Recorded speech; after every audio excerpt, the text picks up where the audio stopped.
இந்த புதிய நாளிலும் உங்களை பார்க்க ரொம்ப சந்தோஷம். கர்த்தர் நல்லவர், அவர் மாறாதவர். தேவன் தம்முடைய வார்த்தையை அனுப்பி நம்மை குணமாக்குகிற தேவன். தேவன் தம்முடைய வார்த்தையை அனுப்பி நம்மை உயிர்ப்பிக்கிற தேவன். அவருடைய வார்த்தையை அனுப்பி நம்மை வழி நடத்துகிற தேவன். வார்த்தையால் எல்லாவற்றையும் சிருஷ்டித்த தேவன் இன்றைக்கும் அவருடைய வார்த்தையினால் நம்மை தாங்குகிற தேவனாயிருக்கிறார். இந்த நாளிலும் அவருடைய வார்த்தையினுடைய வாழ்க்கையில கிரியை செய்யும் வார்த்தையினுடைய வல்லமையை பார்ப்பதற்கு புதிய நாள் ஆண்டவர் கொடுத்திருக்கிறார். அதற்காக நன்றி செலுத்துவோம். வெளிப்படுத்தின விசேஷம் 3ஆம் அதிகாரம் 7ஆம் வசனத்தில் இப்படி படிக்கிறோம். பிலதெல்பியா சபையின் தூதனுக்கு எழுத வேண்டியது என்னவெனில், பரிசுத்தம் உள்ளவரும் சத்தியம் உள்ளவரும் தாவீதின் திறவுகோலை உடையவரும் ஒருவரும் பூட்டக்கூடாதபடிக்கு திறக்கிறவரும் ஒருவரும் திறக்கக்கூடாதபடிக்கு பூட்டுகிறவருமாய் இருக்கிறவர் சொல்லுகிறதாவது. இந்த வசனத்துல தேவனுடைய 2 காரியங்களை நாம் பார்க்கிறோம்.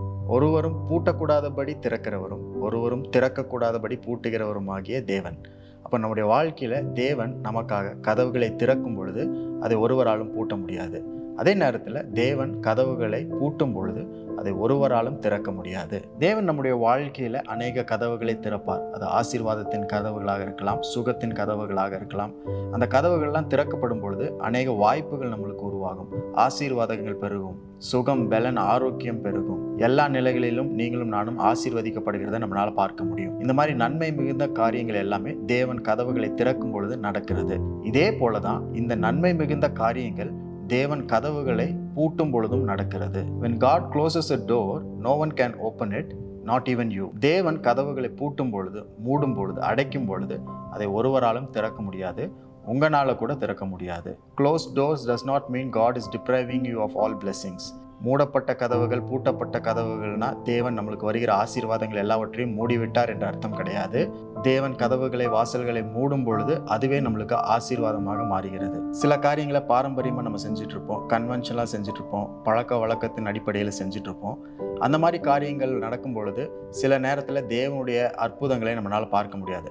அப்போ எப்பொழுதும் செய்கிற காரியத்தை செய்ய முடியாத அளவுக்கு தேவன் கதவுகளை மூடுவார், பூட்டுவார். அந்த மாதிரி நேரத்தில் நம்ம என்ன செய்வோம்னா, இந்த கதவு மூடப்பட்டுருச்சு, இதை எப்படியாவது திறக்கணும்னு சொல்லி நம்முடைய பலத்தினால, முயற்சியினால தேவன் பூட்டின கதவுகளை தட்டி கொண்டிருப்போம், திறந்து கொண்டிருப்போம், இல்லை எப்படியாவது உடைச்சிடலான்னு முடிவு பண்ணியிருப்போம். ஆனால் அப்படி செய்கிறதுனால நம்மளால ஆசீர்வாதத்தை பார்க்க முடியாது, இல்லை தேவன் திறக்க போகிற வேற கதவுகளை பார்க்க முடியாது. உதாரணத்துக்கு நம்மளை சுற்றி ஒரு 10 கதவுகள் இருக்கும் பொழுது நாம் ஒரே ஒரு கதவு வழியாக தான் வெளியில் போகணும் அப்படின்னு இருந்துச்சுன்னா தேவன் அந்த கதவை தான் திறந்து வச்சிருப்பார், மற்ற கதவுகளை பூட்டி வச்சிருப்பார்.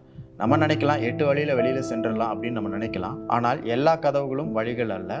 நாம் செல்ல வேண்டிய ஒரே வழி, ஒரே கதவின் வழியாக இருக்கிறது. அது இயேசு கிறிஸ்துவாக இருக்கிறார். அப்போ நம்முடைய சூழ்நிலைகளுக்கு ஏற்ப, நம்முடைய காரியங்களுக்கு ஏற்ப, மனநிலைக்கேற்ப, நம்முடைய விசுவாசத்தின் அடிப்படையில் தேவன் எந்த கதவை திறக்க வேண்டுமோ அதை திறப்பார். அவர் திறந்த கதவை ஒருவராலும் பூட்ட முடியாது.